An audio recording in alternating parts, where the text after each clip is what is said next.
Olá, me chamo Poliana Aguiar e estamos gravando hoje o nosso primeiro Polipapos de 2025. Hoje vamos conversar com o Valdson Braga, ator, artista do nosso estado, na verdade do estado do Pará. Ele vai falar um pouquinho mais sobre esse assunto daqui a pouco. O nosso programa consiste em falar sobre assuntos de interesse do nosso estado e da nossa cidade, para tratar de assuntos que colaboram para a nossa comunidade no desenvolvimento artístico, trazer assuntos relativos ao meio ambiente, questões políticas.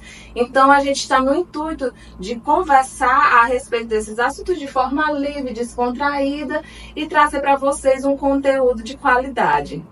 Valdson, eu gostaria que você se apresentasse para o nosso público para ficar mais conhecido. Quem é o Valdson Braga? Obrigado, Poliana Aguiar, por essa oportunidade. Que bom revê-la depois de tantos anos. A gente tem uma história junto e vivemos muita coisa. Fique ligado nesse bate-papo, que eu tenho certeza que uma mensagem vai vir para o seu coração. Eu sou filho de Marabá, no Pará, bem na região amazônica. Ali começa a minha história na infância, ainda pegando materiais recicláveis para produzir arte. E arte para mim sempre foi um escape. Eu utilizo desde criança para se refugiar e também se comunicar. A arte tem esse poder de falar de uma forma direta. Então, eu tive uma infância difícil. Meu pai era alcoólatra, ele não era uma figura paterna de referência para mim, ele agredia minha mãe. Então, eu cresci num lar bem conflituoso. E já na juventude eu descubro um diagnóstico que no Pará não descobria o que estava acontecendo, mas esse polo, esse eixo entre Maranhão e Pará sempre tiveram o Teresina Piauí como referência de saúde. Então a gente parte para Teresina em busca de entender o que estava acontecendo e eu descubro que minha mãe está com câncer de mama. Naquele momento a minha vida já tinha dado um boom. Eu já tinha feito trabalhos com Joelma no primeiro DVD, já estava com contrato com a TV Globo, e eu tive que largar todo esse trabalho para poder cuidar daquela que era o meu primeiro amor e único amor. A minha mãe sempre foi referência para mim. Então eu larguei tudo para cuidar da minha mãe. E durante esse período foram 17 anos no território piauiense, aonde eu pude desenvolver tantos projetos incríveis que a gente vai bater um papo agora. É um fragmento do que é a autobiografia da minha história, mas também, quem tiver mais curiosidade para ver detalhes, tem o filme O Pescador de Sonhos, disponível no YouTube, que esse é o personagem que eu trabalho questões socioemocionais, e através desse personagem eu também conto a minha vida no filme O Pescador de Sonhos. Infelizmente foi uma situação de saúde não muito positiva que trouxe você aqui para nossa terra, mas a sua vinda para cá trouxe bons frutos. Eu conheci o Valdson quando eu era advogada da Penitenciária Feminina de Teresina, e lá o Valdson trabalhava com o teatro de ressocialização e nós colaborávamos todos com esse projeto quando tinha as apresentações no teatro. Todos nós se empenhávamos em conjunto para desenvolver um bom trabalho, tanto que teve renome nacional. Foi um projeto que teve bastante repercussão, dentro das penitenciárias. A gente conseguiu sucesso, inclusive várias dessas pessoas que passaram pelos projetos de ressocialização teatral com o Valdson não tiveram mais a questão de voltar para a penitenciária, conseguiram realmente, a gente conseguiu sucesso nesse projeto, Isso tudo vem pela qualidade do trabalho que ele desenvolve com comunidades de minorias e sempre trabalhando com questões sociais, utilizando a arte como ferramenta. É por isso que eu convidei esse meu amigo para estar hoje aqui conversando com a gente, porque esse assunto é de muita relevância para o nosso estado, para nossas comunidades, para as nossas minorias. E o Valdson atualmente está trabalhando com a comunidade indígena do Pará, retornou agora ao Pará depois de 17 anos no Piauí, desenvolvendo seu trabalho. Tive a graça de estar na apresentação do TCC do Valdson, que ele concluiu aqui na UFP, o curso de artes, e a gente nessa época levamos as meninas da penitenciária para assistir, não foi, Valdson? Fala um pouco dessa experiência. Isso foi uma ação pioneira do país, A gente conseguir ter uma ordem judicial para conduzi-las, tirar da cela e levar até o auditório da universidade para assistir a defesa do meu TCC. Foi algo que nunca tinha acontecido antes, mas para mim foi um privilégio. Tirei 10 em todos os quesitos do TCC, e a Poliana, eu tive muita sorte, porque o trabalho no presídio reuniu pessoas específicas que tinham um olhar humanitário. Tanto ela, como advogada, como a própria coordenação do presídio, que na época é Socorro Goldinho, ela abraçou a causa primeiro de que todo mundo. Ela conseguia ter esse olhar. Eu me vi como o Walt Disney, né? Ele projetou tudo aquilo através de não ter nada concreto. A gente consegue pegar aquilo que a gente tem, que no meio do caos, e transformar em arte. Um trabalho divino, né? E também como Foucault fala, né? Se todo objeto hoje é considerado uma obra de arte, por que não a vida do próprio ser humano? Então a gente extraiu na vida daquelas pessoas o que tinha de melhor e contava os nossos espetáculos, as cartas da vida daquelas mulheres. E quantas vezes a Poliana largava sua hora, que não tinha hora extra, e conduzia dentro de uma van, que a gente não aceitava elas saindo algemadas. Não, a gente queria que elas fossem se sentir verdadeiramente humanizadas dentro daquele espaço. E a Poliana nos conduzia também, apoiando e indo até os espetáculos. Conseguiu, na Carta de Minha Vida, um maquiador, um dos melhores de Teresina, para fazer a maquiagem. Gabriel, obrigada. Veio a equipe da TV Globo, ficou uma semana com a gente, fazendo todo o testemunhal desse primeiro momento, que foi uma da primeira vez no Brasil onde mulheres em cárcere saíram da cela e foram para um teatro contar a sua história através de um espetáculo. A partir daí veio o filme A Dor que Mora em Mim, que foi o primeiro filme brasileiro feito com atores em cárcere. Veio uma exposição de arte livre que foi para Berlim, da Alemanha, as obras das meninas. Teve mais de 92 apresentações fora do presídio. A gente foi para a Ordem de Advogados, a gente foi para Maranhão. Foi para o Maranhão, foi para a Universidade Federal, foi 5 vezes no Teatro 4 de Setembro, e o projeto se expandiu. A gente saiu do feminino e foi para o masculino. E tivemos êxito, né? E isso para a gente é louvável. É um testemunhal de algo que deu certo. Os frutos estão aí espalhados, né? Ontem mesmo eu estava com Gisele Soares, que é a eterna cajumina do Piauí, e ela estava aí, gravou um depoimento para mim, falando como ela se sentiu honrada de conhecer naquela época o projeto e se tornar uma das defensoras, acreditando que quando a gente olha com outro olhar para aqueles que erram, que a gente também se coloca nessa condição, a gente começa a ter uma construção de um mundo melhor. A gente vê que muita imprensa vende que bandido bom é bandido morto, mas a gente entende que ninguém nasceu ruim, ninguém nasceu com entorpecência, ninguém nasceu com vícios, mas se tornou por causa de uma série de fatores. Né? A gente não tem esse direito liberado à educação, à arte. Nós não temos muito direito à informação, apesar que hoje a internet passa muito isso. Mas quem é que está dentro do sistema prisional? É as pessoas periféricas, é os que têm menos direito. E diante disso a gente descobre que essas pessoas aprenderam o que a liberdade não está nas ruas. A liberdade ela começa dentro da nossa mente. É a mudança de pensamento que faz a diferença. Essas comunidades que você está se referindo, né, são as mais pobres, as mais necessitadas, que têm a dificuldade de ter acesso à arte, à cultura, e que a gente sabe que a arte e cultura é uma ferramenta de libertação, né, que é o que o Valdson trabalhou durante esses anos de experiência dentro da penitenciária feminina e masculina. E é incrível, Valdson, como, falando aqui um pouco do Salve Rainha, que é um projeto que eu participei aqui em Teresina, como a arte ela é capaz de transformar, como a arte ela tem o poder de, em pouco tempo, virar as coisas da água para o vinho, né? Então, assim, pessoas que trabalham com essa ferramenta, seja qual seja o propósito social, tem grande chance de ter sucesso, porque a arte ela tem esse poder de tocar lá dentro, como o Valdson falou, nesse quesito que vai abrir as portas e os olhos da mente da pessoa e realmente trazer essa noção real de liberdade né?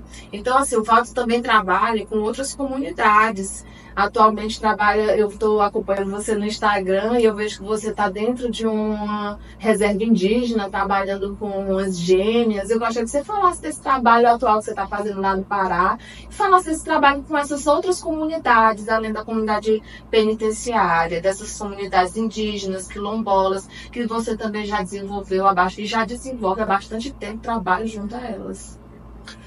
Estar no meio da floresta amazônica, respirando o ar puro e também nos conflitos externos que ali existem, né? Esse período teve muitas queimadas na região, mas estar com os povos indígenas, para mim, é muito enriquecedor. Eu sou muito agraciado a Deus porque Ele sempre me coloca em lugares estratégicos onde eu posso mudar a minha mentalidade e também aprender, né? Por exemplo, questões tão pequenas como por que não chamar mais índio? E por que chamava índio? A gente vê que o país ele vem de uma mentira, né? Há mais de 500 anos. A gente vê no livro de história contar que o Brasil foi descoberto pelo português. E como descobrir uma área que já havia habitantes? Quando eu anulo a identidade de um povo que já habitava nesse território, eu estou tirando deles o protagonismo e o respeito que a gente tem que ter pelos povos originários. Simplesmente Pedro Alves Cabral pega um mapa que estava escrito Caminho das Índias e ele erra o caminho e vem parar na nação. Quando chega que ele vê os indígenas, se chama de índio. Ele pega o nome da Índia e dá o nome. Já pensou, Poliana? Seu nome é Poliana. Mas eu chegar para ti e te chamar de Camila, né? Você não vai aceitar uma nova identidade dada por alguém que você não conhece. Mas naquele momento os indígenas não tinham escolha. Eles tinham que receber a troca de barganha na nossa construção, de trocar espelho por ouro, e a gente vê que isso está muito presente no cenário político também, que a gente vê nas comunidades quilombolas do sertão nordestino, de pessoas que não têm água potável, que têm uma necessidade nesse quesito de saúde, né, de ter uma água potável. Muitas vezes a água dessas comunidades, mesmo sendo dentro de reservas, ou às vezes não sendo protegida, elas sofrem a poluição advinda do agronegócio, da soja, enfim. A contaminação da água por agrotóxicos, não só da água, do ar e do solo, já está atingindo essas comunidades de forma severa. Inclusive, quem visita, acho que você estava conversando antes nos bastidores comigo, eu também trazendo uma experiência, né, de outros colegas que visitam essas comunidades para levar o trabalho deles. Que existe a dificuldade de conseguir água potável e que em determinados períodos a comunidade precisa comprar água em carros-pipas, né? E há muitos políticos muitas vezes se aproveitam dessas situações quando a época de eleição desenvolvem projetos para estar levando água potável para essas comunidades prejudicadas, que de certa forma não resolve o problema, apenas mascaram o problema durante aquele período. Eles dão a água potável para aquela comunidade. Enfim, levar a arte para essas comunidades envolve também você ter uma consciência social, uma consciência ambiental, que vai além da nossa consciência artística, né? Então, essa ferramenta da arte, ela acaba trazendo, a gente pode trazer várias discussões, inclusive essa da questão que é da segurança hídrica, que a nossa população, não só as populações das minorias quilombolas e dos povos originários estão sofrendo, mas quem mora no sertão, quem mora no interior, essas comunidades estão sofrendo com a falta de água potável, porque está havendo a poluição de agrotóxicos, né, altamente nocivos à saúde humana. Então, Valdo, você pode me falar um pouco da realidade social dessas comunidades que você vem trabalhando? É incrível assim, que para onde a gente vai, a gente vê que essas mazelas se repetem independente do local que você se encontra. Quando eu vou para o cenário do sertão nordestino, eu encontro crianças que muitas vezes os pais colocam para se prostituírem a troco de R$ 1,99 para tomar uma dose de cachaça e vendem seus filhos com muita facilidade. Já tive a oportunidade de aplicar flu na boca dessas crianças e o sangue jorrar. E eu levar uma equipe médica e no exame ver que é doença sexualmente transmissível. Já estive na Turquia cuidando de crianças refugiadas da guerra da Síria, porque as crianças chegavam no porto e lá o turco não é crime. Eles pegavam aquelas crianças órfãos para ser brinquedos sexuais. E eu já estive também numa comunidade, Paracanã, que é uma comunidade indígena na Amazônia, onde recentemente teve uma polêmica a nível nacional, que foram encontrados 3 corpos enterrados no meio da reserva de pessoas Cupem. Cupem quer dizer não indígena na língua deles, e eles me relataram, a gente fez isso porque eles estavam violentando as nossas indígenas. Então, o que diferencia esses povos? Se hoje o mal, através dessa apuração do desejo carnal, está presente em tantos lugares. Por exemplo, houve recentemente uma denúncia com os ribeirinhos da ilha de Marajó, que também as crianças de lá, pelos turistas que aqui chegam, eram também violentadas. Então a gente vê que isso torna notoriedade, mas pouco se faz em favor do combate a isso. Então, utilizar a arte em favor de denúncia, em favor de levar informação para a comunidade, se torna um legado que vai muito além. Enquanto muitos influencers hoje buscam as redes sociais para se tornarem famosos e os seus conteúdos são tão vazios, a gente entende que a nossa arte se torna um propósito maior. Assim como você, quando chega num local que está sendo destruído e você mostra como aquilo era eficaz para a população e hoje é um descaso de ser abandonado, é muito bom quando a gente começa a utilizar as nossas plataformas para despertar na pessoa um olhar do que muitas vezes a mídia não vende. Muitas vezes é silenciado, muitas vezes é tampado o sol com uma peneira, mas existe gente gritando por socorro. Então, falar de comunidade indígena, falar de comunidade quilombola, falar de crianças refugiadas da guerra da Síria, só acende um alerta de como nós, seres humanos, precisamos progredir. E uma das coisas que mais me marcou estando na Amazônia é andar com os indígenas no meio de uma mata fechada e eles ensinarem o que a natureza tem a nos dizer, a ouvir a voz da natureza. Então eu fico até arrepiado de lembrar das experiências. Eles começam a me apontar, olha, esse é o som do tucano, esse é o som da arara, esse é o som de diversos pássaros que tem por lá. Ele disse, mas quando eles silenciarem, vamos recuar, porque eles estão nos avisando que está em perigo a mata. Então, como eu poderia saber disso se não fosse uma experiência? O indígena que pega o maracá e faz um barulho e bota sementes na minha mão, diz não se mexe. E eu começo a ver a mata se mexer, começo a ficar assustado, mas se aproxima de mim um veado vermelho da mata e come na minha mão. Então, essas experiências que eu divulgo na minha rede social é mostrando para a sociedade que até a natureza tenta se comunicar com a gente, falar algo, expressar socorro, pedir ajuda, e a gente muitas vezes não tem sensibilidade para perceber. A gente nem percebe uma criança que precisa de ajuda, imagine as nossas mazelas internas. E eu trabalho a questão socioemocional através da arte também, porque eu entendo que cada ser humano também tem um grito de socorro. Pessoas feridas ferem, e jamais a gente vai semear o amor se a gente não estiver bem. Todo o processo em minha volta começa dentro de mim.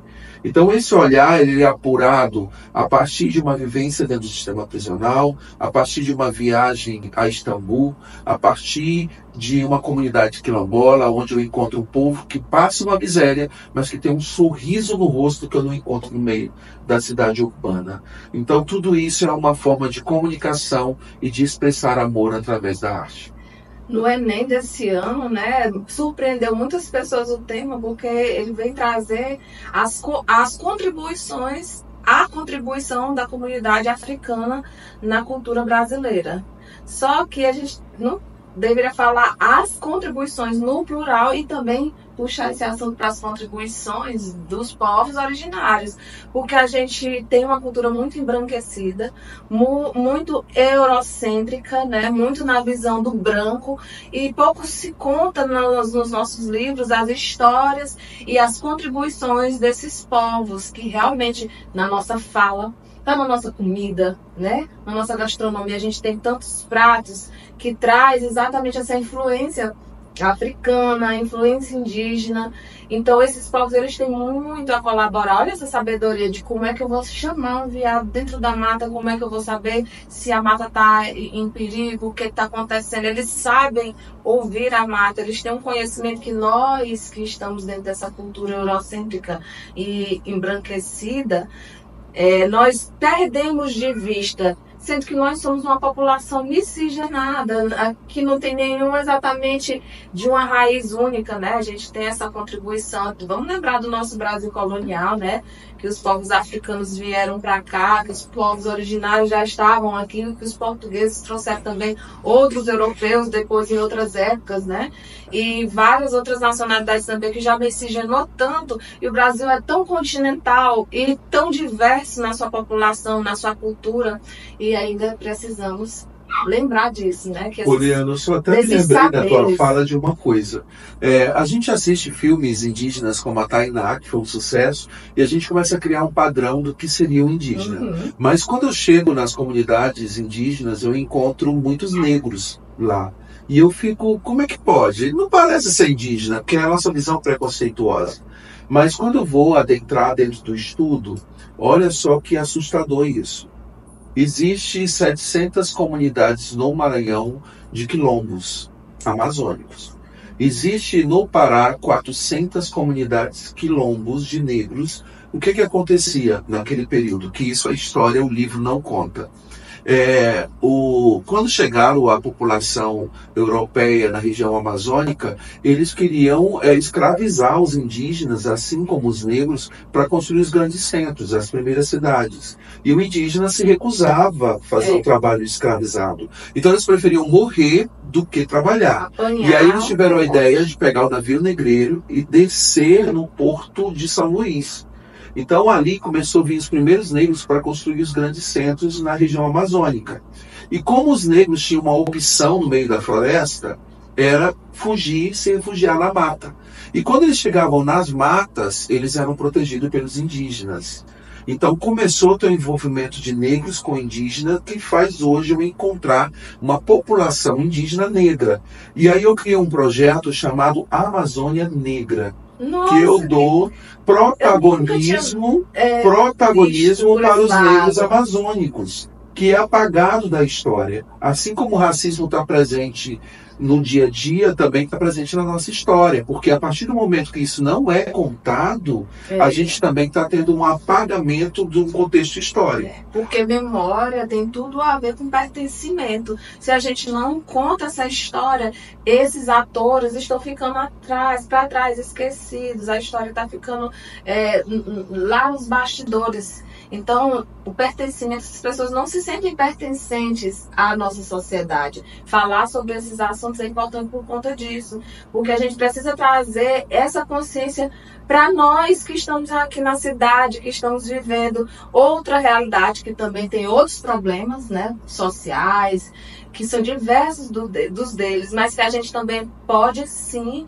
ter um olhar para o interior, para essas outras comunidades e buscar, de uma certa forma, estar trazendo soluções, pensar ideias. Como a gente está falando aqui, o trabalho do Valdson é exatamente isso, né? Trazendo a arte como esse instrumento para fazer essa transformação, né? Essa transmutação de realidade. E esse olhar, Valdson, para mim é inédito. Eu nunca tinha ouvido falar isso que você está falando, mas tem todo sentido, né? Porque realmente também, na época que deve ter havido a abolição da escravidão, muitos negros devem ter se refugiado nas matas e também ter feito essa coligação com essas comunidades indígenas, né? Interessante isso. E uma coisa que me assusta, a gente tanto fala que a carta já foi assinada e que o povo da negritude foi liberto, mas quando eu fui para as comunidades quilombolas, né, no interior do sertão nordestino, eu encontrei fazendas e pessoas negras trabalhando em troca de um prato de comida.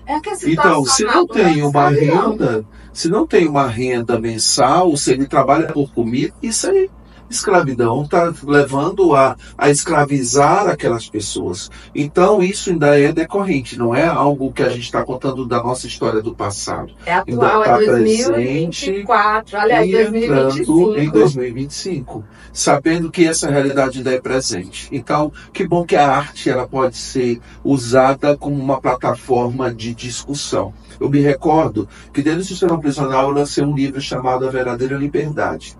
Esse livro eu fui lançar na Câmara Municipal do Rio, onde lá eu fui homenageado pela Câmara do Rio. Nunca recebi uma homenagem sequer no estado do Piauí, mas um trabalho que foi feito no Piauí foi reconhecido no Rio de Janeiro. Olha o extremo.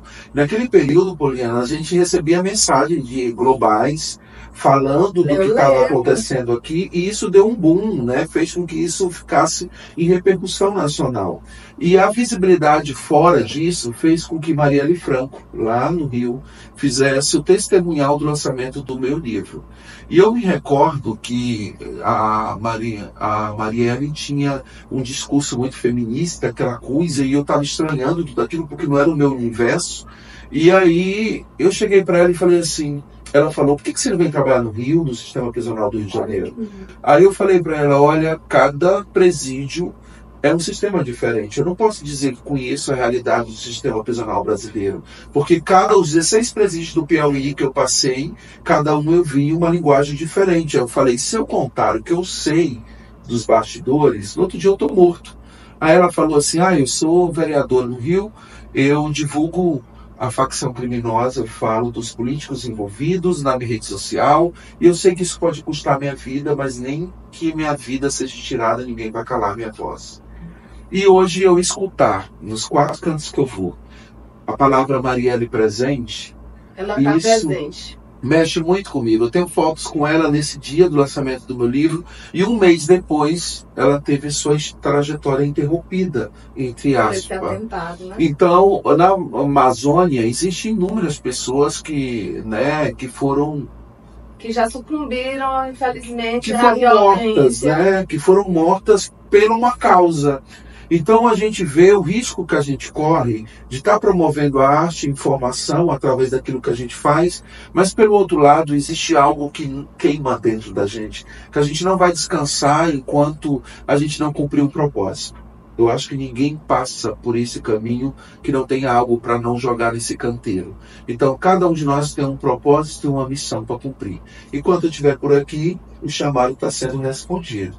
E quando não tiver mais, aquilo que a gente deixou semear, vai ser vozes que vão falar a favor da gente. Prova disso, a gente encontra tantas pessoas que passaram pelo sistema, que hoje são testemunha viva do que deu certo. Quantas pessoas que nas comunidades quilombolas que eu passei, que infelizmente aqueles que representam a comunidade negra nas plataformas políticas, não tiveram a oportunidade de conhecer essas comunidades. Eles estão com discursos polidos e prontos para defender uma causa, mas tão pouco adentram dentro dessa vivência. Eu achei lindo quando a gente conversou nos bastidores, que tu disse assim, as suas vivências faz você ter direito de fala. Porque hoje o que vale, o que pesa, é o testemunho das suas vivências. E ninguém vai silenciar isso. É algo que talvez está longe das plataformas. É uma comunidade que ninguém quer visitar, que ninguém quer adentrar, mas só as suas experiências que são vividas lá fazem ser significantes. Por isso que hoje tudo que eu faço, eu escrevo um livro sobre cada proposta que eu já executei, porque é uma forma de deixar para as próximas gerações uma informação. Hoje eu fico feliz quando o estudante da PUC entra em contato e diz, eu posso citar o seu nome dentro do meu projeto de trabalho de conclusão do curso? Então você vê que existe uma ponte que você está sendo assistido por gente que você nem imagina. Mas a informação, ela é a chave que faz a gente ter expertise. Então eu quero encorajar você que está assistindo a gente, se você faz um trabalho social relevante, registre isso. Escreva sobre isso e não tenha medo de ir além, porque toda vez que você fomenta ou grava aquilo que você faz, publica o que você faz, você vai estar motivando outras pessoas. Isso que o Waldson está falando, essas técnicas dentro da arte que ele fala, que ele desenvolve, é chamada de tecnologia social. O que são as tecnologias sociais? São métodos que você elabora em conjunto com a comunidade que você está assistindo, que são métodos simples e de fácil replicação e que eles consistem em um bom resultado para aquela comunidade e que outras comunidades podem replicar por ele ser simples e também ter bons resultados, porque o Valdson, no caso, ele utiliza como a tecnologia social dele o teatro e trazendo essa questão socioemocional atualmente, né, Valdson? E como ele falou, tocar nesses assuntos, falar sobre o lado social, falar sobre minorias, incomoda e tornam nós, pessoas que estamos trabalhando, né, atores dentro dessa atitude de estar ajudando essas comunidades, de estar adentrando o espaço dessas comunidades e a realidade delas para tentar transformar, nos torna alvos, muitas vezes, né, de críticas muito duras e às vezes infundadas. E muitas vezes fazem líderes políticos e líderes sociais e lideranças artísticas perderem a própria vida, né? Em favor do próprio movimento. Na luta, a gente não abre mão de estar defendendo as nossas causas. Então, eu quero agradecer esse corajoso, que além de artista, é um guerreiro, porque a pessoa para estar trabalhando, fazendo, desenvolvendo, entrando dentro da mata, tocando em assuntos que são pertinentes, mas que incomodam, né? E incomodam quem tem poder. E, infelizmente, né? Nos torna pessoas alvo de críticas e torna também a gente alvo até de morte, né? Possivelmente de uma morte. Então, como aconteceu com a Maria, que você acabou de nos contar. Então, eu quero agradecer esse testemunho maravilhoso dessa trajetória de um grande lutador, de um artista que vem colaborando para várias comunidades. A tua presença aqui hoje está sendo muito bem-vinda, muito obrigada. Vamos abrir 2025 com esse primeiro Polipapos do ano, com chave de ouro, conversando com esse meu amigo aqui de longas datas, Valdson Braga, que a gente desenvolveu esse trabalho maravilhoso e com fé em Deus, vamos continuar essa trajetória e ainda vou trazer o Valdson aqui de novo para falar mais, porque ele sempre está fazendo, ele sempre está criando, ele sempre está desenvolvendo trabalhos de renome e eu vou esperar, porque eu sei que ele sempre tem uma surpresa, uma carta na manga. Gente, obrigada por vocês estarem aqui em atenção a gente. Eu quero agradecer mais uma vez, Valdson. E as suas últimas palavras aí para o nosso público, para a gente encerrar. Se você que está nos assistindo quiser acompanhar meu trabalho, tem meu Instagram, @ValdsonBraga. O D é mudo e M no final. Acho que vou deixar aqui na descrição, vai aparecer. E, por favor, acompanhe, mande mensagem se quiser alguma coisa que foi pertinente, que você ouviu. Pode entrar em contato. Antes de gerar crítica, procure a raiz do problema, para que isso não se torne uma árvore que não dê bons frutos. Aquilo que se torna fofoca nunca é agradável, mas aquilo que é perguntado na fonte certa acaba sendo esclarecido. Então, obrigado por essa oportunidade e um abraço a todos vocês que nos ouviram até aqui. Até mais, gente. Tchau.